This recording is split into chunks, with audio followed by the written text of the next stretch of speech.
잘 들리십니까? 예, 인생을 60년쯤 살고 나서 그 인생의 무게를 담아서 하나님 사랑이 한이 없다고 고백하시니 그 고백이 진정성이 있습니다. 저는 늘 남성 중창이나 남성 합창이 세상에서 가장 아름다운 음악이라고 생각하는데 오늘 또 한번 그렇게 느낍니다. 감사합니다. 잘 들리십니까? 우리 어른들이 전에 한번 소리가 작다 이러셔가지고 잘 들리시면 다행입니다. 여러분 구약에 나오는 선지자 중에서 누구를 제일 좋아하십니까? 정답 있습니다 지금. 정답이 있는 질문을 지금 하는 겁니다. 한국인이 가장 좋아하는 구약의 선지자 엘리야. 엘리야 이름의 뜻은요, 엘리, 우리 신약에서 봤죠. 나의 하나님, 야훼. 그럼 엘리야는 무슨 뜻일까요?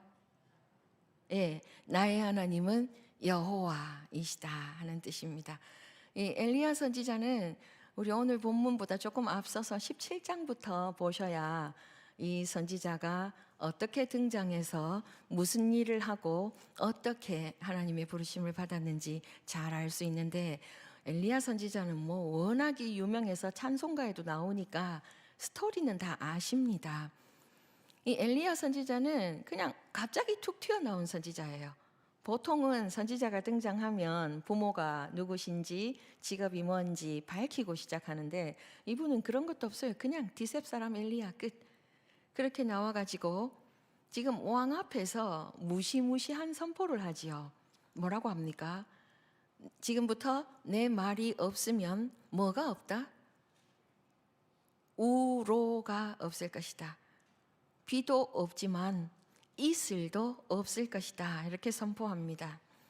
우리는 이슬이 없다는 것에 대해서 아무 감각이 없어요. 왜냐? 우리가 살고 있는 땅은 1년 사시사철 비가 내리는 땅이기 때문에 이슬이 중한 줄 몰라요.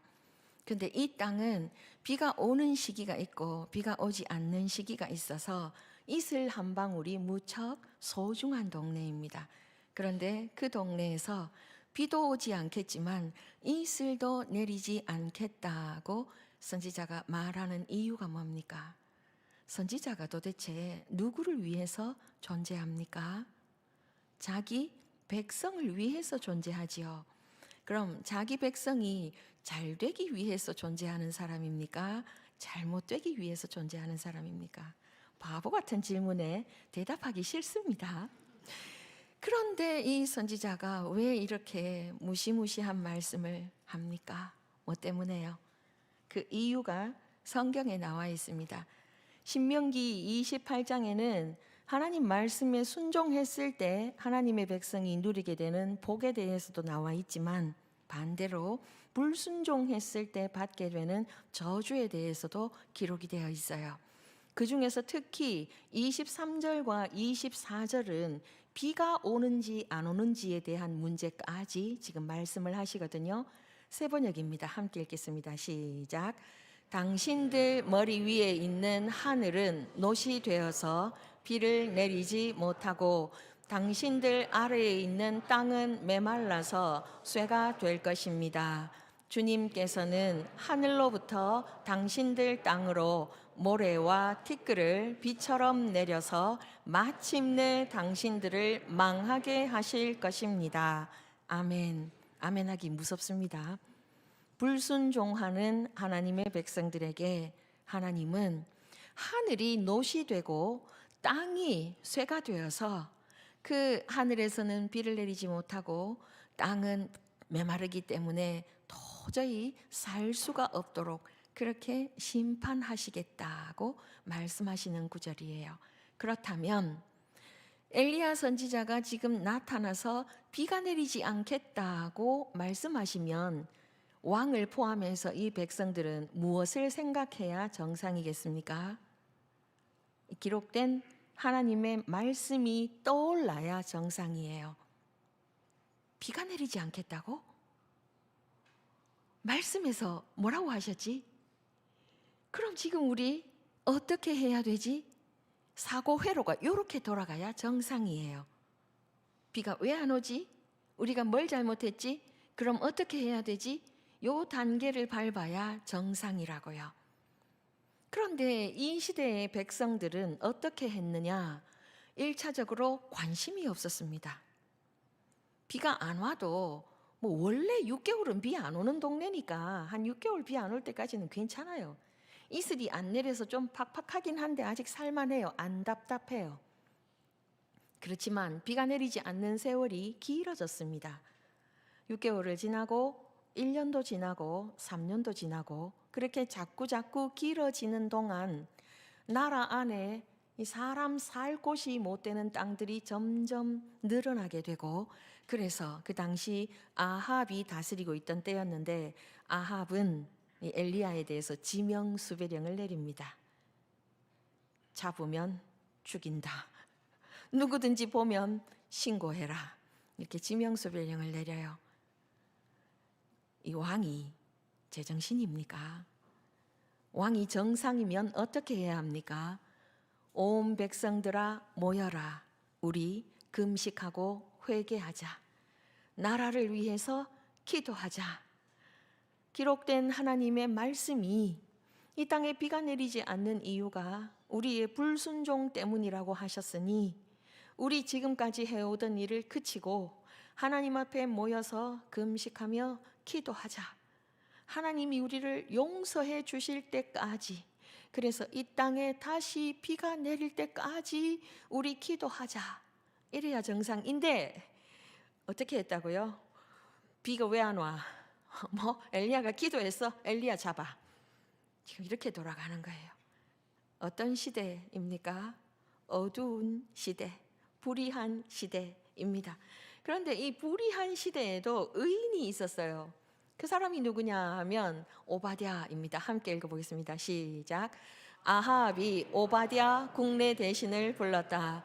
오바댜는 주 하나님을 깊이 경외하는 사람으로서 이세벨이 주님의 예언자들을 학살할 때에 예언자 100명을 50명씩 동굴에 숨기고서 먹을 것과 물을 대준 사람이다. 아멘. 그 어두운 시대에도 이런 의인이 있었습니다. 아무리 오바댜가 국내 대신이라고 하여도, 아무리 그가 하나님을 깊이 경외하는 사람이라고 하여도 지금 나라의 왕비 이세벨이 바알과 아세라 숭배자입니다. 그리고 그녀가 주님의 예언자들을 다 학살했습니다.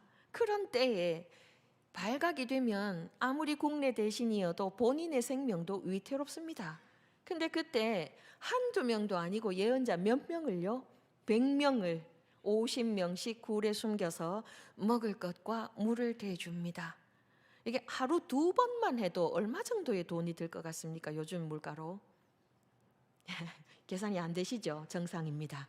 저도 계산 안 됩니다.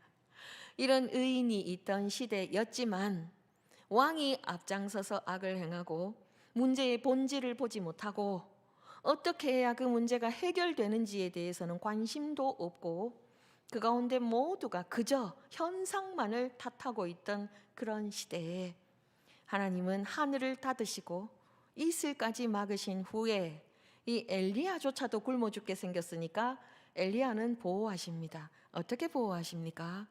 1차, 아직 땅에 물이 있을 때에는 어디로 보내셨어요? 예, 정답입니다. 그리시네가로 보내십니다. 보내셔서 하나님이 드론을 보내셔요. 그때 보냄을 받은 드론이 까마귀입니다. 까마귀가 아침에도 떡과 고기를, 저녁에도 떡과 고기를 물러다 줘요. 근데 제가 우리나라 사람들이 까마귀 좋아합니까? 너무 강하게 말씀하셔서 무섭습니다. 안 좋아합니다. 그럼 서양 사람들은 까마귀 좋아할까요? 좋아하는 동네가 있더라고요. 그러면 기록된 하나님의 말씀에서 까마귀는 어떤 새일까요? 관심 없죠? 레위기 11장에 보시면 까마귀는 부정한 새입니다. 선지자 체면을 하나님 생각을 안 해주십니다. 어지간하면 드론을 보내실 때 좀 샤프한 드론을 보내시면 될 텐데 하필이면 까마귀, 부정한 새, 율법에서 부정하다고 한 그 새를 보내셔요. 왜 이렇게 하셨을까요? 저도 그게 궁금해서 까마귀 좀 찾아봤습니다. 놀랬습니다. 까마귀가 IQ가 돌고래 수준이래요. 아셨습니까? 와, 대단하십니다. 저는 몰랐습니다.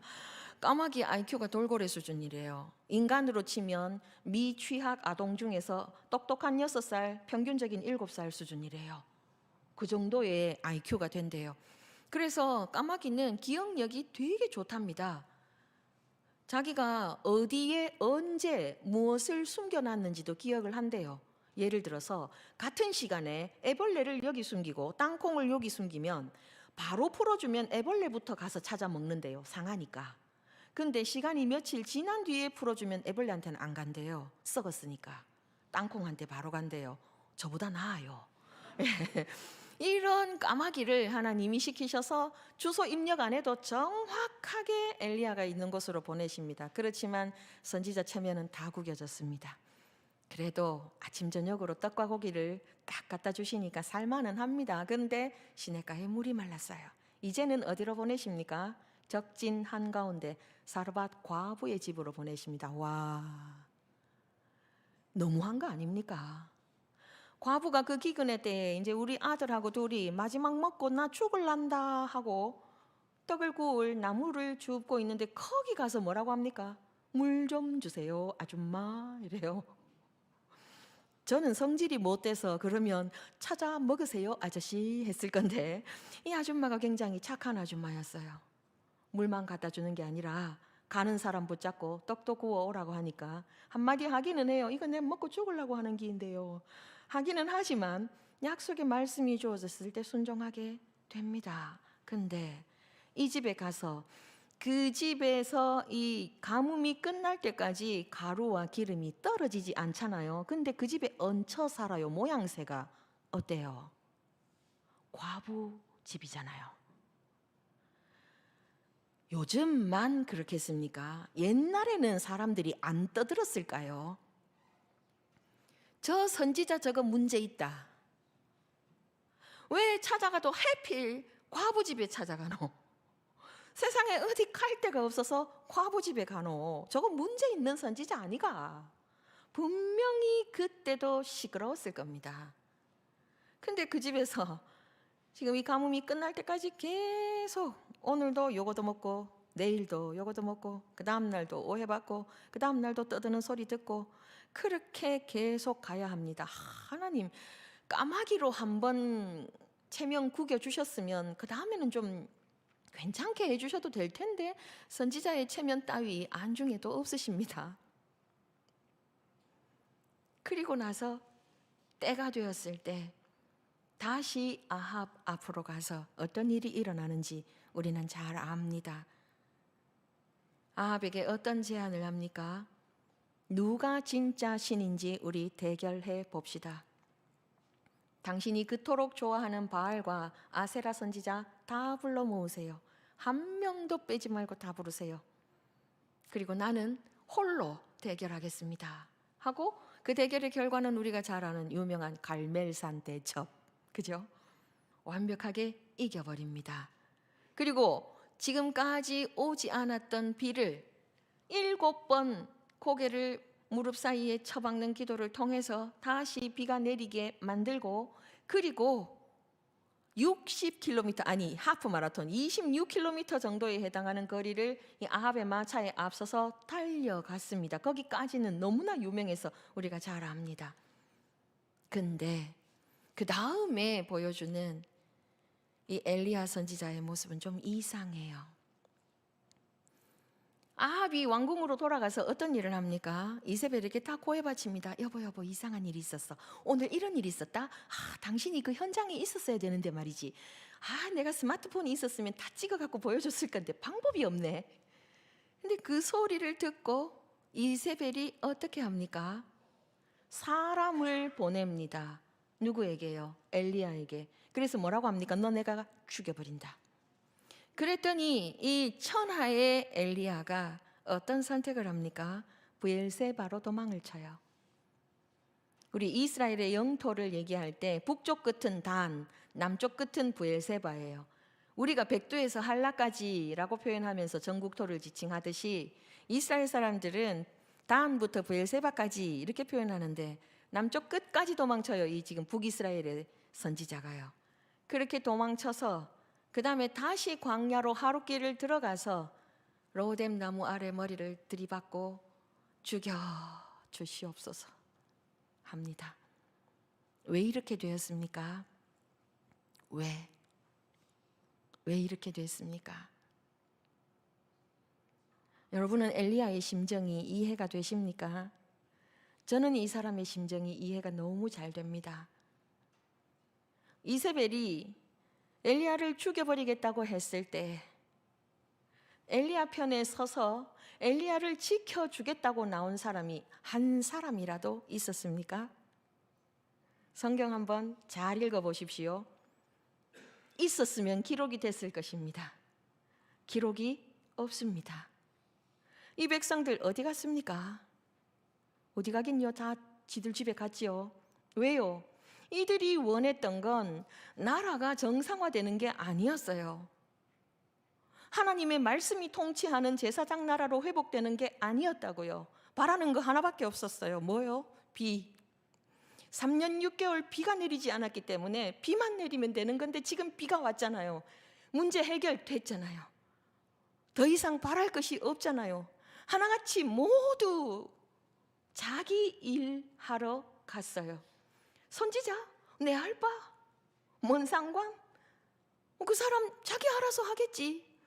그 사람 기도하면 3년 반 비 안 오고 그 사람 기도하면 다시 비가 오는데 내가 굳이 뭐 한다고 선지자들 지켜줘야 돼? 내가 우리 애들 지키기도 바쁜데. 이 극도의 이기심과 무관심. 그럼 두 번째, 백성은 그렇다 쳐도 아합은 그 현장에 있었잖아요.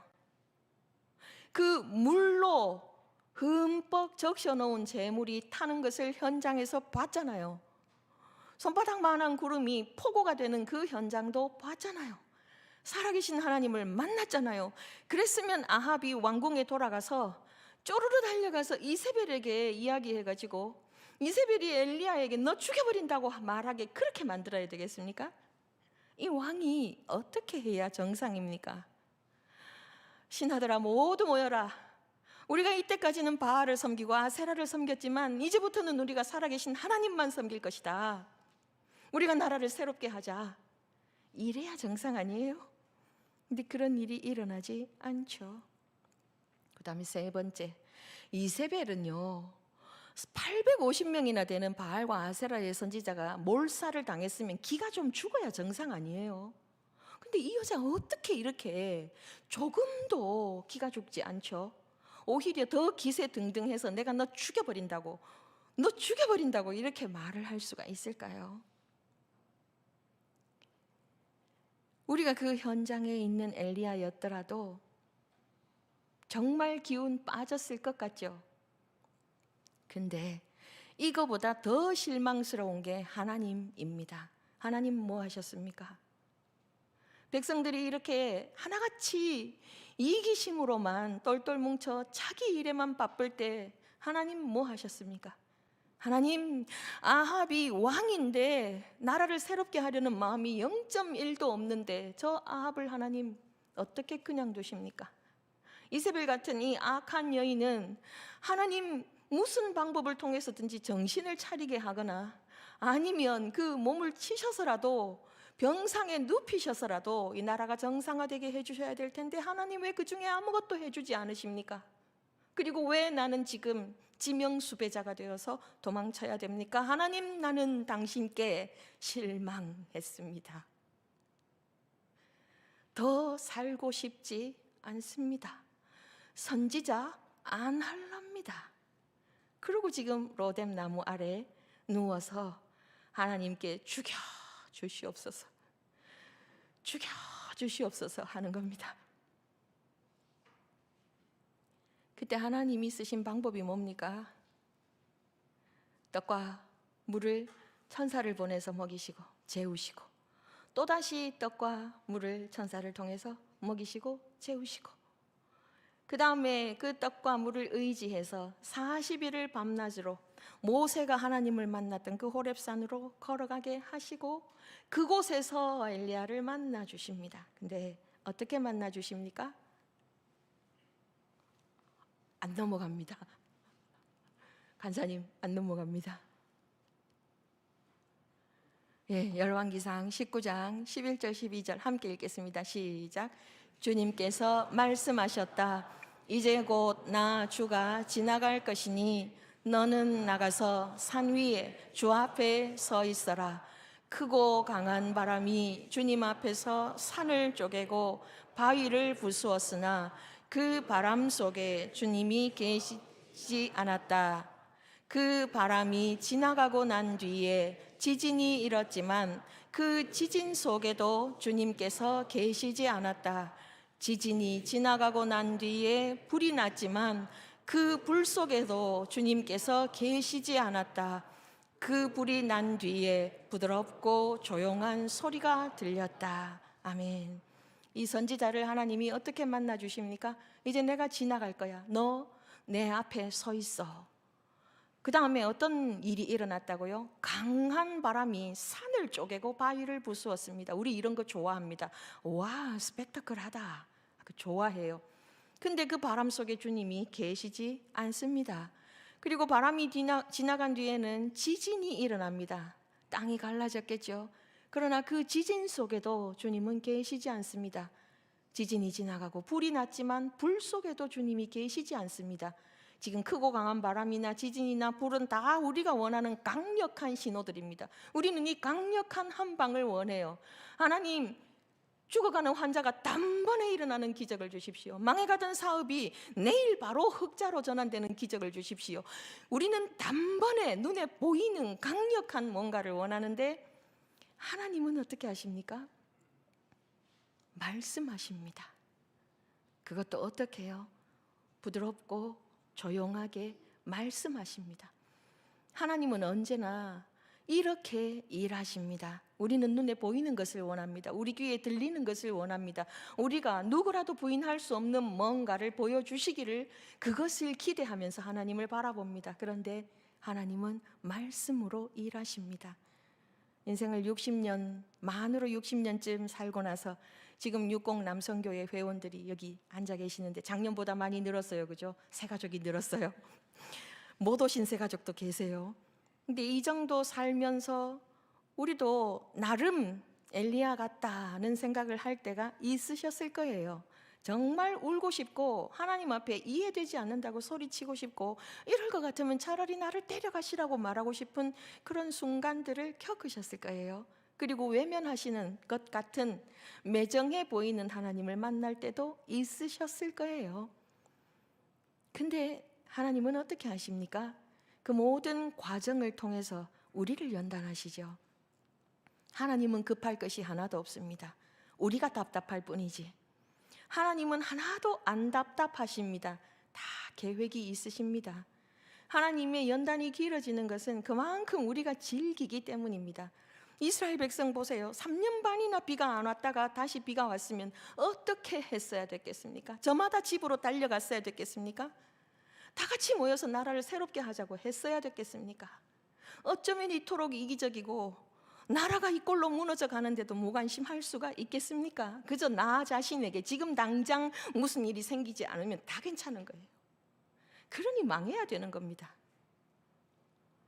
그래서 북이스라엘이 남유다보다 훨씬 더 빨리 망합니다.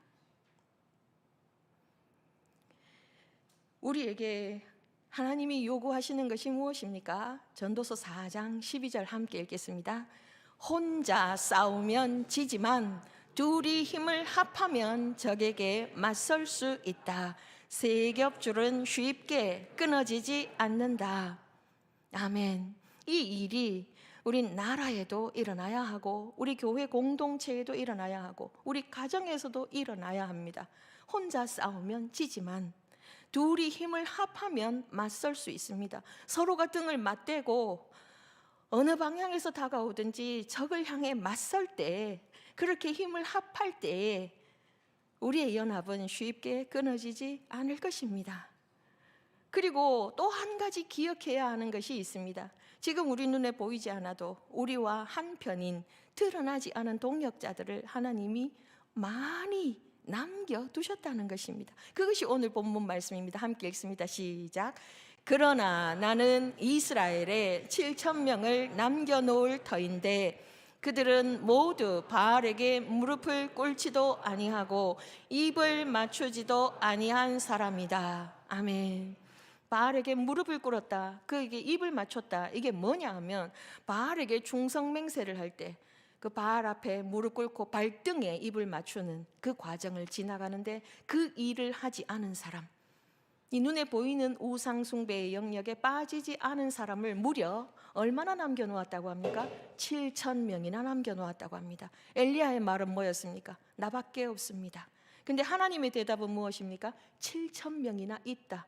그럼 이 7,000명이 할 일은 뭐겠습니까? 엘리야가 이렇게 혼자 남겨진 것 같고 사방에 어디에도 내 편이 없는 것 같아서 차라리 죽여달라고 외칠 때 이 7,000명 중에 한 명이라도 내가 여기 있다고 외쳐주어야 되지 않겠습니까? 그 일을 우리가 해야 합니다. 여러분은 누구인 것 같습니까? 여러분 스스로를 엘리야처럼 느끼십니까? 아니면 하나님이 아직 숨겨놓으신 드러나지 않은 7,000명이라고 스스로에 대해서 느끼십니까? 어느 쪽이든 상관없습니다. 엘리야이시면 7,000명 어디 있냐 나와라 외쳐야 되겠고, 7,000명이시라면 엘리야를 향해서 내가 여기 있다고 외쳐야 될 것입니다. 그렇게 할 때 우리가 하나로 연합하고 서로를 의지하여 힘을 얻고 위기에 빠진 나라도 구하고 우리 가정도 구하고 교회도 구하는 믿음의 백성이 될 것입니다. 그래서 가장 중요한 것이 바로 이것입니다. 잠언 4장 23절 말씀 함께 읽겠습니다. 그 무엇보다도 너는 내 마음을 지켜라. 그 마음이 바로 생명의 근원이기 때문이다. 아멘. 엘리야가 왜 무너졌습니까? 이세벨이 죽인다고 해서 무너졌죠. 이세벨이 죽일 것 같았으면 사람 보낼 건 뭐 있습니까? 바로 죽여버리지.